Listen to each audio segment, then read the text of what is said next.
세상에 많은 사람들이 다 살고 있지만은 사람마다 지향하는 것이 다 다르고 취미도 다 다릅니다. 그래서 성향이라고 그러죠. 성향. 어떤 사람은 돈의 흐름을 쫓아 살고 어떤 사람은 세상 유행에 민감합니다. 어떤 사람은 명예를 쫓아다니고 어떤 사람은 지식을 쌓는 데 힘을 다합니다. 또 어떤 사람은 자기 욕심과 두려움이 이끄는 대로 살아갑니다. 어떻게 보면은 모든 사람이 자기 인생의 주인이 자기인 것처럼 생활하지만 사실은 무엇인가에 이끌려 가듯이 살아가는 겁니다. 그래서 분주히 움직이고 바쁘게 살지만은 마음에는 평안이 없습니다. 열심히 달려가지만은 어디로 가는지 분명히 알지 못하고 그냥 달려갈 때가 없지 않아 있습니다. 예수님 당시 사람들도 마찬가지였습니다. 많은 사람들이 예수님을 따라다녔지만 모두가 똑같은 마음을 가지고 따라다닌 것이 아닙니다. 어떤 사람은 예수님이 베푸는 기적을 보고 따라다녔고 어떤 사람은 예수님이 베푸는 그 빵을 먹기 위해 따라다녔고 어떤 사람은 정치적인 목적을 가지고 예수를 따라다녔습니다. 예. 주님은 그런 사람들의 기대를 만족시키기 위해서 제자들을 부르지 않았습니다. 오늘 말씀 보면은 오히려 하늘의 밀이 땅에 떨어져 죽어야 많은 열매를 맺는다라고 말씀하시면서 자기를 내려놓는 자가 참된 생명을 얻는다 그랬습니다. 그리고 분명하게 나를 섬기려면 나를 따라라라고 선언했습니다. 그러나 오늘날 우리들은 예수를 따라가는 것이 그저 교회를 열심히 다니는 것으로 생각하며 따라갈 때가 참 많습니다. 주님의 위로를 원하지만은 주님의 가신 길은 따라가고 싶지 않습니다.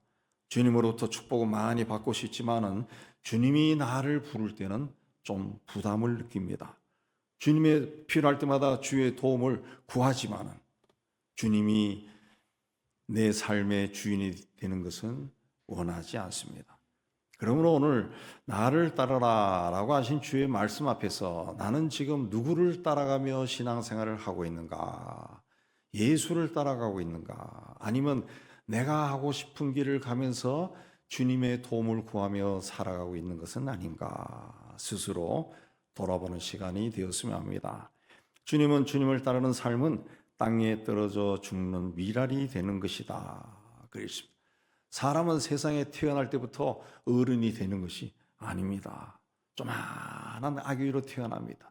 시간이 흐르면 기기 시작하고 조금 더 시간이 흐르면 걸어다니고 조금 더 시간이 흐르면 뛰어다니고 자기 스스로 생각하고 또 시간이 흐르면은 유치원도 가고 세월이 흐르면은 고등학교 대학을 졸업하고 또 나이가 들어갑니다.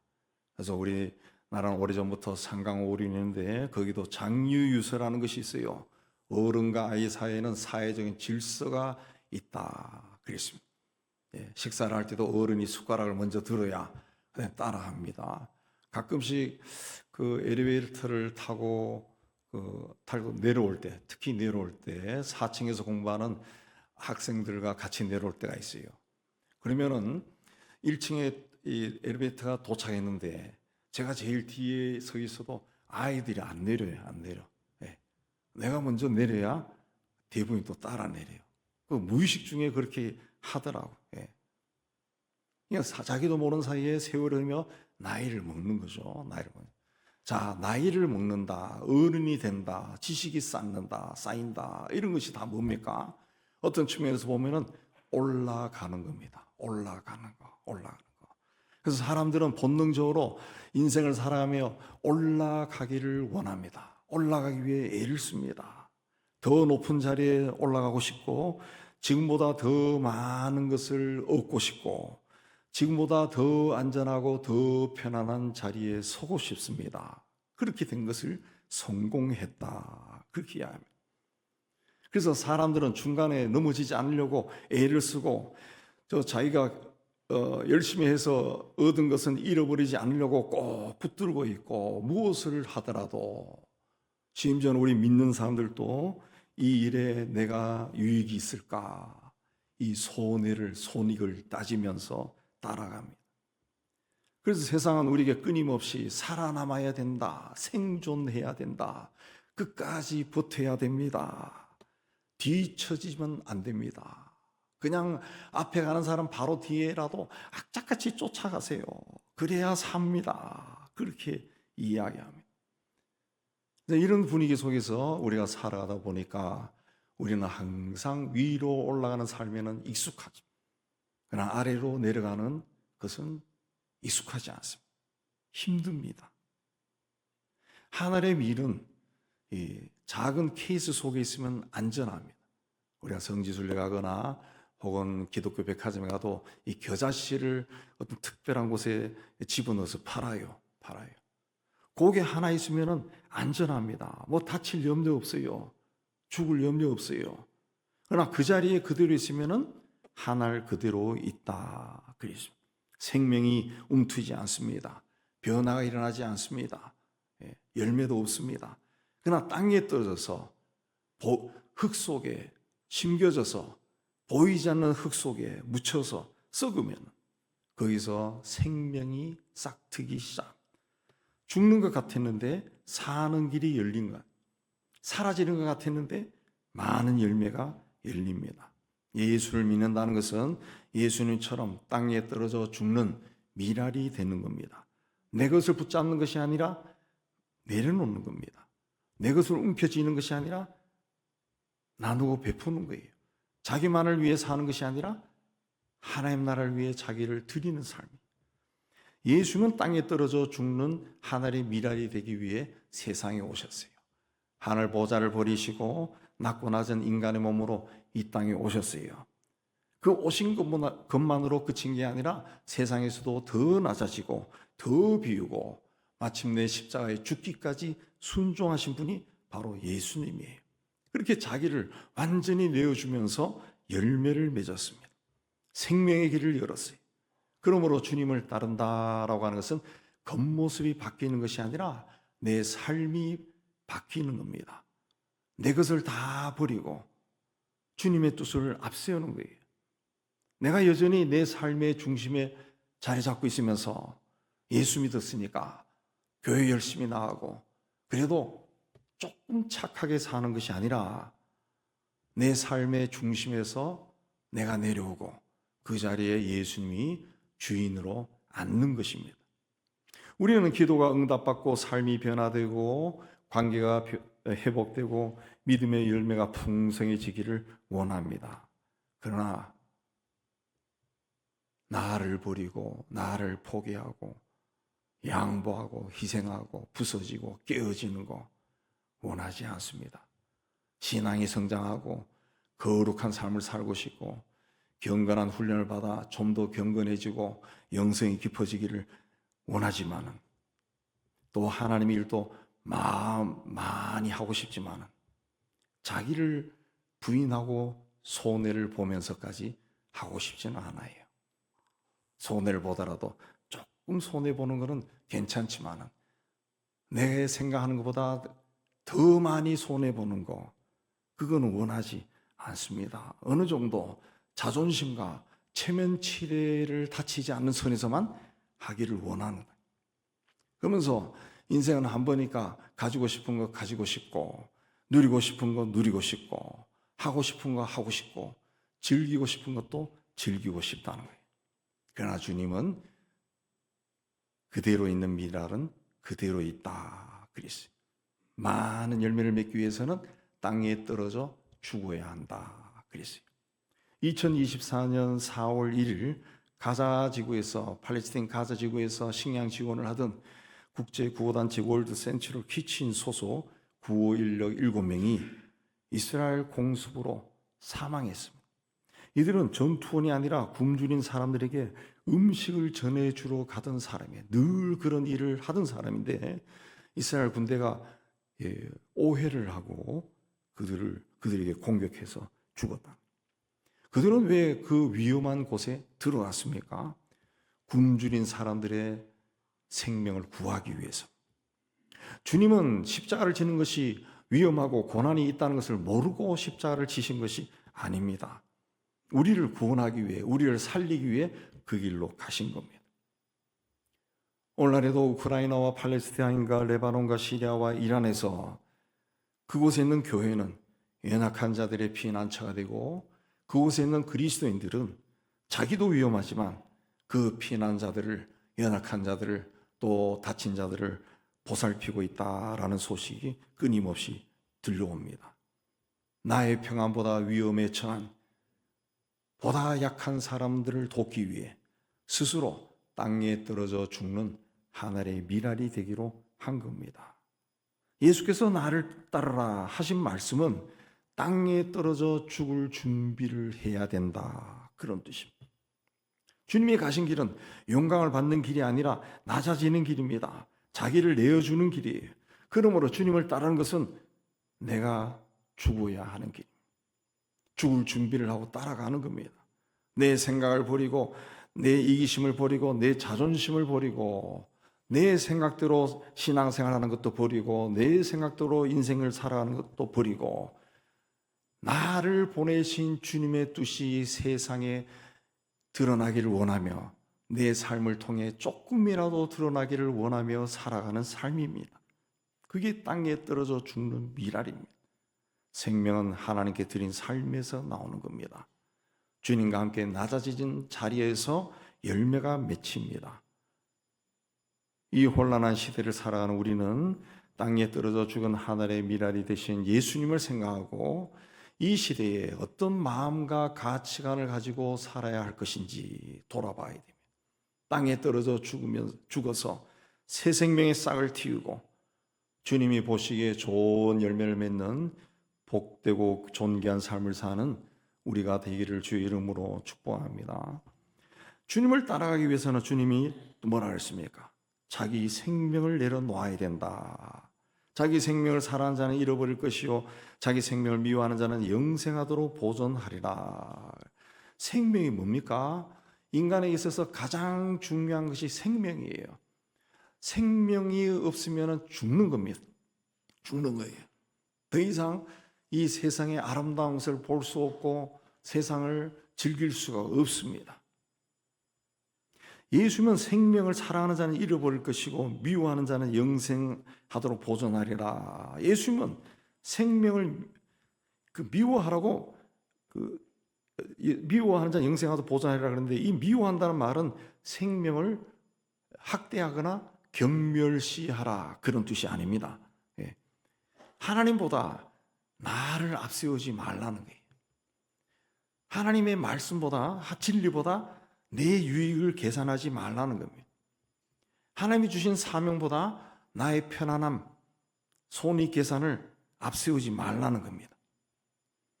세상적으로 보면은 내 계획과 내 뜻과 내 성공과 나의 만족, 또 내 명예를 소중하게 여기는 삶은 지혜롭고 합리적으로 보일 수 있습니다. 그러나 자기만을 사랑하는 삶에는 생명이 흐르지 않습니다. 아무리 깨끗한 물이라 할지라도 그 물이 고여 있는 곳은 썩어버립니다. 사랑도 움켜쥐면 식어버립니다. 믿음도 그때마다 계산하면 자라지 않습니다. 하나님이 주신 시간과 재능과 물질과 또 기회를 내 안에 가두고 나만을 위해 쓰면 안전하고 편하고 복될 것 같지만은 그렇지 않습니다. 절대로 풍성해지지 않습니다. 열매가 열리지 않습니다. 그래서 주님은 자기 생명을 사랑하는 자는 결국 잃어버릴 것이다 그랬어요. 씨앗은 땅에 묻히는 순간 가장 약해 보입니다. 그야말로 아무것도 아닌 것처럼 보입니다. 세상에서 사라지는 것처럼 보입니다. 그러나 그 자리에서 변화가 시작됩니다. 씨앗이 썩어서 싹이 나오기 시작합니다. 자기 모습만 그대로 유지하려고 하면은 생명이 확장되지 않습니다. 요즘 젊은이들이 결혼하지 않으려고 하고 결혼해도 아이를 낳지 않으려고 한다고 그렇게 이야기합니다. 경제적인 어려움 때문에 그런 생각들이 많다고 하는데, 그러면 어쨌든 경제적으로 본인들은 편안하게 살 수 있을지 모르지만은 생명이 흐르지 않습니다. 생명이 흐르지 않습니다. 그래서 미래학자들은 2100년이 되면은 한국의 인구는 2천만 명 이하로 떨어지고 경제적으로 자립할 수 없는 나라가 되어버릴 것이다. 그야말로 선진국에서 중진국 이하로 추락할 수 있다. 그렇게 이야기합니다. 노인들만 남는 사회가 되어버린다. 신앙생활도 마찬가지입니다. 내 방식, 내 욕심, 내 경험, 내 지식, 내 주장을 내려놓지 않으면은 하나님께서 나에게서 새로운 일을 시작할 수가 없습니다. 하나님이 우리에게서 새로운 일을 시작할 때는 내 안에 있는 것을 다 비우고 하나님의 것으로 채워서 시작하는 거예요. 하나님의 지혜와 능력을 채워서 시작하는데 내 것이 꽉 차 있으면 하나님이 아무런 일을 할 수가 없습니다. 하나님의 뜻보다 내 뜻을 앞세우고 내 생각을, 내 경험을 앞세우면 또 내가 가진 것을 중요하게 여기면 많은 것을 가졌다 할지라도 사실은 하나도 없는 것이고, 내가 꼭 붙들고 있다 할지라도 결국은 다 비워버리는 것이고, 살리는 것 같아도 잃어버립니다. 그래서 주님은 세상에서 자기 생명을 미워하는 자는 영생하도록 보존하리라. 미워한다, 감정적으로 혐오한다는 뜻이 아닙니다. 자기 생명을, 자기 뜻을, 자기 삶을 주님보다 우선시한다는 뜻입니다. 내 삶의 주권이 나에게 있다는 거예요. 나에게 있다. 이 생각을 버리지 않으면 영생하지 못한다. 그랬습니다. 우리는 주님 때문에 손해를 감수할 수 있고, 내가 소중하게 여기는 것을 내려놓을 수 있고, 포기할 수 있고, 순종할 수 있어야 됩니다. 주님을 따르는 자는 주님보다 자기를 앞세우지 않는 사람입니다. 주님을 따라가는 사람은 주님을 막연히 좋아하는 사람이 아니라 자기 삶의 주권을 주님께 드린 사람입니다. 우리가 예수를 주님, 주님 하는데 주님의 뜻이 뭡니까? 성경의 주님의 뜻은 주인이란 뜻이에요. 주인. 내게 생명을 주시고 내 삶의 주인이란 뜻입니다. 이 말로는, 입으로는 주님, 주님 하는데 사실상 우리는 주님을 우리의 주인으로 모시고 살지 않는다는 거예요. 2025년 5월 8일 빌 게이츠는 그 세계에서 1, 2위 되는 부자인 빌 게이츠가 앞으로 20년 동안 2045년까지 약 2천억 달러를 빌 게이츠 재단에 내놓겠다 선언했습니다. 게이츠 재단은 전 세계의 빈곤과 질병과 불평등을 줄이는 일에 앞장서는 그런 재단입니다. 보건교육도 하고 교육도 시키고, 특히 여성과 소녀들의 인권을 보장하고 그들의 교육시키고, 이런 일을 확산하는 데 전념하는 것이 게이츠 재단인데, 2천억 달러면은 사실상 그 사람의 재산의 99%라고 합니다. 그걸 다 내어놓겠다는 거예요. 그는 자신이 가진 것을 끝까지 움켜쥐는 대신 지금 필요한 사람에게 흘러보내는 길을 택했습니다. 이것을 붙들고 있으면 영원히 내 것이 될 것 같지만은 내어놓을 때 오히려 생명의 통로가 됩니다. 창고에만 있는 씨앗은 안전할 수는 있어도 열매를 맺지 못합니다. 그러나 땅에 들어간 씨앗은 자기 모양을 잃는 대신 더 많은 생명을 살립니다. 신앙에 성장하는 것은 다른 것이 아닙니다. 내가 붙들고 있는 것을 하나님께 넘겨드리는 거예요. 내가 내 삶의 주인이다, 그 의식에서 벗어나서 하나님이 나에게 생명을 주시고 삶을 주시고 때가 되면 나를 부르니까 하나님이 주인이다 라는 것을 고백하고 하나님과 이웃을 향해 자신의 삶의 주권을 여는 겁니다. 그런데도 우리가 주님을 따르지 못한 이유가 어디 있습니까? 막연한 두려움 때문에 그렇습니다. 사단이 주는 마음인 것 같아요. 뭔가 주님을 위해 양보하면 손해볼 것 같아요. 주님께 순종하면 내 삶은 없어지고 심심해질 것 같아요. 우리가 젊은 시절에도 헌신하세요 그러면은 목사님들이 헌신하세요 그리고 어느 부흥회나 아니면은 선교대회 가서 헌신하라 그러면은 굉장히 부담스러웠어요. 왜? 헌신하면은 꼭 목사가 되거나 선교사가 되는 줄로 알았습니다. 그 시대 분위기는 좀 그랬습니다. 그래서 사실 헌신한 사람들이 신학교를 많이 가고 선교사도 되고 목사도 되고 그렇게 했지만은 그때 그 왜 주저했느냐? 그 인생은 한 번 사는 건데 너무 재미가 없을 것 같아요, 인생이. 예, 실제로 여러분도 그랬지만은 사회에 나가서 활동한 친구들이 그 당시 한참 때 40, 50대 저 만나면 그런 이야기 하더라고. 강 목사는 무슨 재미로 세상 사냐 그러더라고. 예. 너는 무슨 재미로 사냐? 우리는 인생 사는 것도 돈도 벌고 쓰고 사회적 지위도 올라오니까 부하도 생기고 재미있는데 너는 무슨 재미로 사냐 그러더라고. 예. 자기 밑에 있는 전도사나 부모사에게도 존댓말 다 하고 무슨 재미로 사냐. 예. 그렇게 순종하고 헌신하면 내 삶이 없어질 것까 두려워한다는 거죠. 그러나 그렇지 않죠. 예. 주님 뜻대로 살면은 내가 하고 싶은 일을 하지 못할까 두려워합니다. 그러나 주님은 자기를 사랑하는 자는 잃어버리고 자기를 내려놓는 자가 영생할 것이다. 우리는 내 것을 붙들고 있으면 영원히 내 것이 된다 생각하지만 아니다. 주님은 잃어버린다. 그랬습니다.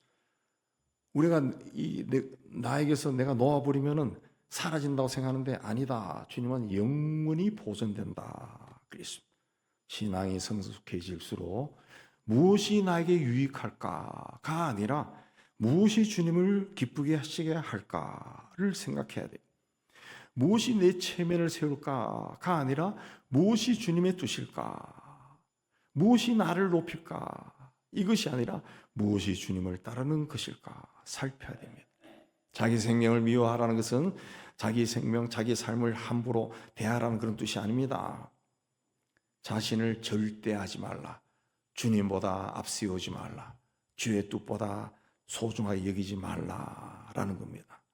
그러므로 우리가 주님을 따라가기 위해서는 나는 지금 누구를 위해 살고 있는가? 내 생명과 시간과 물질은 누가 주셨고 누구의 것인가? 내 인생 계획은 누구를 위한 것인가? 내 인생을 살아가면서 과연 하나님이 내 인생을 보며 기뻐하실까? 스스로 살펴야 됩니다.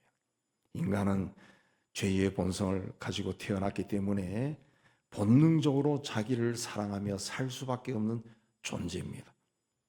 주님은 그런 인간을 구원하기 위해 십자가에서 죽으셨어요.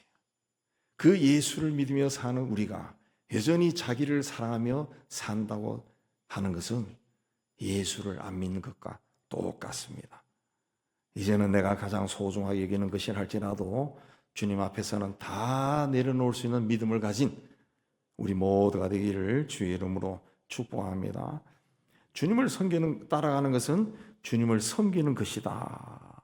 사람이 나를 섬기려면 나를 따르라. 나 있는 곳에 나를 섬기는 자도 거기 있으리니 사람이 나를 섬기면 내 아버지께서 그를 귀히 여기시리라.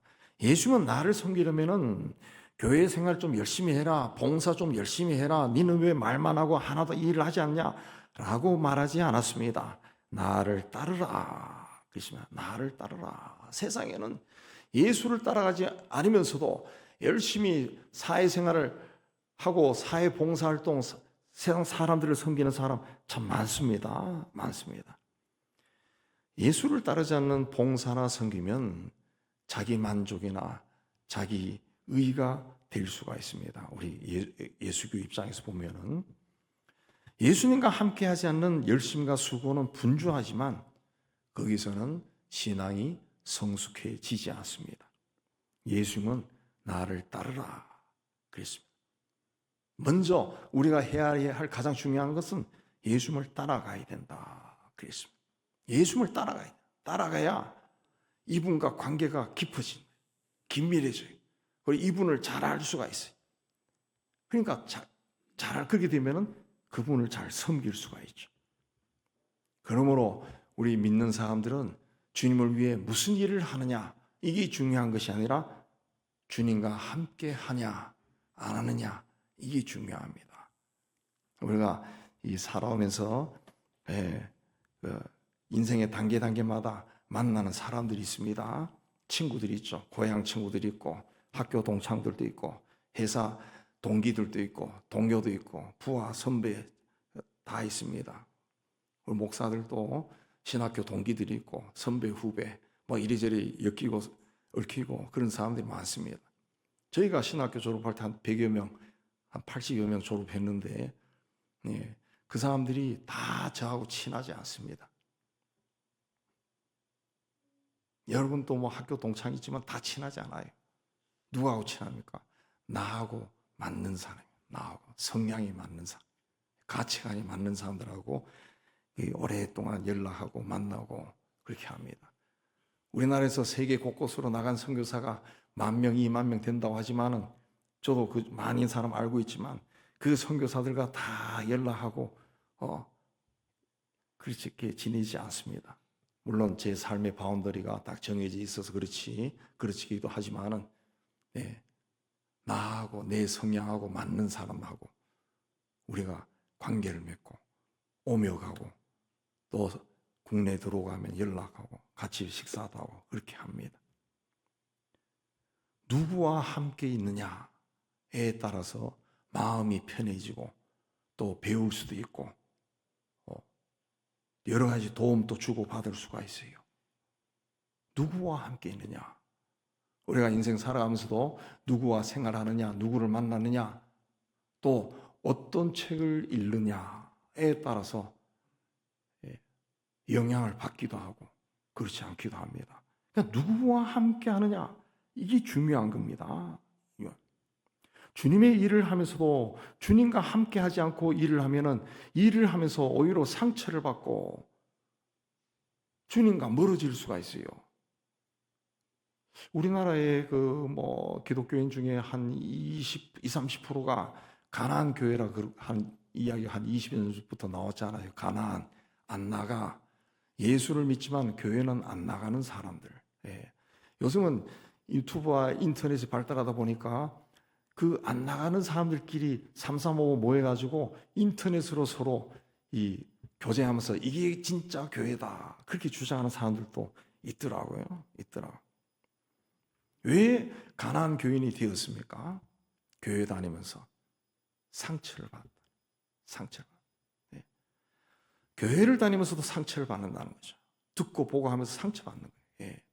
주님의 일을 하면서도 상처받고 주님과 멀어질 수 있고, 주님을 섬기고 봉사하면서도 마음이 메말라져, 주님께 헌신하면서도 교만해질 수 있습니다. 저 사람 왜 저래? 이런 말을 들을 수가 있다. 주님은 우리에게 나를 따르라 그랬습니다. 주님을 따라가는 사람은 주님과 함께하는 사람입니다. 나를 따르라, 나 있는 곳에 나를 섬기는 자도 거기 있다 그랬습니다. 주님과 함께 있는 자. 주님은 슬픔의 자리에도 계셨고 배척받는 자리에도 계셨고 외로운 자리에도 계셨고 십자가의 길에도 계셨어요. 그러므로 주님을 따라간다 라고 하는 것은 주님이 계신 곳에 함께 있는 겁니다. 함께 있는 거예요. 그 자리가 사람들이 알아주지 않는 자리일 수 있습니다. 외롭고 좁은 길일 수도 있습니다. 때로는 상처받고 죽는 길일 수도 있어요. 그러나 주님과 함께 있으면은 주님과 관계가 더 깊어지고, 그러면은 이분이 어떤 마음을 가지고 있고 어떤 생각을 가지고 있고 어떤 길로 가기를 원하는지 알 수가 있습니다. 그러면은 더 사랑할 수 있고 섬길 수가 있는 거예요. 주님은 사람이 나를 섬기면 내 아버지께서 그를 귀하게 여기시리라 그랬어요. 세상은 사람을 볼 때 조건과 환경을 놓고 따집니다. 집안은 어디냐? 학교는 어디 나왔어? 회사에서도 성과, 능력, 결과를 보고 사람을 판단합니다. 그러나 하나님은 예수를 섬기며 따르는 자를 귀하게 여기신다 그랬습니다. 사람들이 알아주지 않아도 하나님은 다 압니다. 겉으로 하려 하지 않고 내세울 것이 아무것도 없어도 주님을 따라가는 사람의 걸음은 하나님이 눈여겨보십니다. 그러므로 주님을 이걸 아는 사람은 사람의 칭찬에 따라서 움직이지 않습니다. 사람들이 아무리 무관심하다고 해서 상처받지 않습니다. 왜? 그 마음 깊은 곳에 아버지께서 나를 가장 잘 아시고 나를 보고 계시고 나를 귀하게 여기신다, 이런 믿음이 있기 때문에 그렇습니다. 이런 믿음은 우리가 어떤 환경에 처하더라도 견디게 하고 또 일어서게 하고 또 포기하지 않게 하고 앞으로 나아가게 합니다. 지미 카터 전 미국 대통령은 1981년 대통령직에서 내려와서 2024년 12월 100살의 세상을 떠날 때까지 거의 30년 동안 집 없는 이들을 위해 망치를 들고 일했습니다. 그 헤비타트라고 하는 운동에 참여한 건데, 헤비타트는 집이 없는 모든 사람에게 안락한 집을 제공하는 것을 모토로 1970년대 세워진 단체인데, 카터 부부가 이 단체에 들어가서 14개 나라에서 10만 8천 명의 자원봉사자들과 함께 4천 채가 넘는 집을 짓거나 수리하는 일에 참여했다고 합니다. 그는 대통령직에서 퇴임한 후에 편안한 생활을 지낼 수 있었습니다. 그러나 그렇게 하지 않았습니다. 해마다 눈에 띄지 않는 자리에서 어려운 사람의 삶을 세우고 격려하는 일을 계속했습니다. 예수를 따라간다라고 하는 것은 특별한 순간에 따라가는 것이 아니라 오랫동안 한결같이 사랑하고 섬기는 겁니다. 그 자리가 어느 자리든지 그곳에서 따라가는 거예요. 나를 따르라. 이 말씀은 때로 굉장히 도전을 주는 말씀이 될 수 있습니다. 무거운 명령처럼 들릴 수도 있습니다. 그러나 실은 가장 복된 초청. 인생이 무엇이 어떤 것인지 아시는 하나님께서 우리에게 원하신 가장 복이 넘치는 초청이라는 거죠. 왜? 주님을 따라가는 길이 생명의 길이고 자유의 길이고 영광의 길이기 때문에 그렇습니다. 신앙이 뭡니까? 세상을 따를 것인가? 주님을 따를 것인가? 거기에서 주님을 따르기로 결단하는 것이 신앙이에요. 내 욕망을 따를 것인가? 내 두려움이나 사람의 시선을 따를 것인가? 아니면 예수를 따라갈 것인가? 거기에서 예수를 선택하는 것이 신앙입니다. 예수는 우리를 막연한 길로 인도하지 않습니다. 주님이 가신 길, 주님이 우리에게 따라와라 라고 말씀하신 길은 주님이 먼저 걸어가신 길입니다. 그 길로 따라가야 십자가의 죽음과 또 부활이 뭔지, 또 천국이 뭔지 온 마음으로 온 삶으로 체험할 수가 있습니다. 땅에 떨어져 죽는 하늘의 미라는 많은 열매를 맺는다 그랬습니다.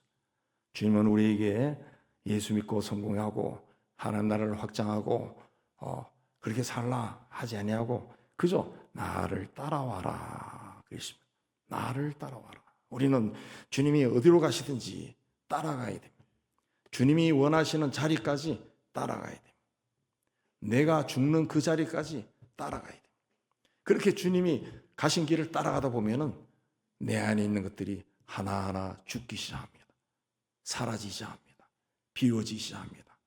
그런 그 빈 자리에 주님이 들어오시고 주님이 우리를 통해 일하기 시작합니다. 그러면은 주님이 기뻐하신 대로 많은 열매가 열리고 그야말로 내 삶에서 세상을 복되게 하는 하나님 나라가 이루어지는 놀라운 축복을 받게 됩니다. 사람이 알아주지 않아도 따라가고 눈물의 골짜기도 열매가 돋은 것처럼 끝까지 따라가시는 여러분 되시기 바랍니다. 이번 사순절에 땅에 떨어지는 하늘의 밀이 되신 주님을 끝까지 따라가서 끝까지 따라가는 자가 되어서 하나님의 뜻을 이루어가는 복된 인생이 되기를 주의 이름으로 축복합니다. 하나님 아버지, 사순절 다섯 일주를 우리가 지나갑니다. 땅에 떨어져 죽는 하늘의 미랄이 되기 위해 세상에 오신 주님, 그 주님을 다시 한번 깊이 생각하고 그 주님이 나를 따라오라 왜 그렇게 말씀하셨는가 깊이 생각하고 이제는 지금까지 우리 인생을 인도해 준 주님을 바라보며 주님 앞에서 내려놓을 것은 담대하게 내려놓고 주님 앞에 주님의 뒤를 끝까지 따라가는 믿음의 삶을 살게 하여 주옵소서. 예수님 이름으로 기도하옵나이다.